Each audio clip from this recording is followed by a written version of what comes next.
স্বাধীনতার সার্বভৌমত্বের প্রতীক দেশনেত্রী বেগম খালেদা জিয়া দীর্ঘকাল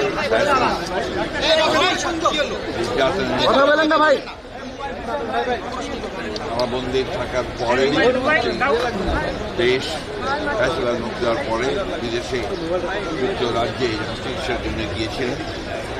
সেখানে প্রায় 4 মাস চিকিৎসা শেষে তিনি আজকে দেশে ফিরে এসেছেন। এটা আমাদের জন্য করে জাতির জন্য আজকে আনন্দের দিন। এবং আমরা আজকে গণতন্ত্রের উত্তরণের যে সময়টুকু, এই সময়ে তার আমাদের দেশের জন্য জনগণের জন্য একটা অত্যন্ত উল্লেখযোগ্য দিক।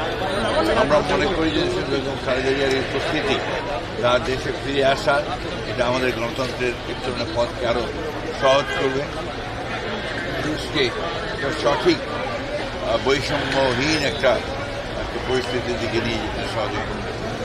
দেশনেত্রী বেগম খালেদা জিয়া যেন অত্যন্ত সেফলি এখানে দেশে এসে পৌঁছতে পারেন, সেই জন্য দোয়া করছি।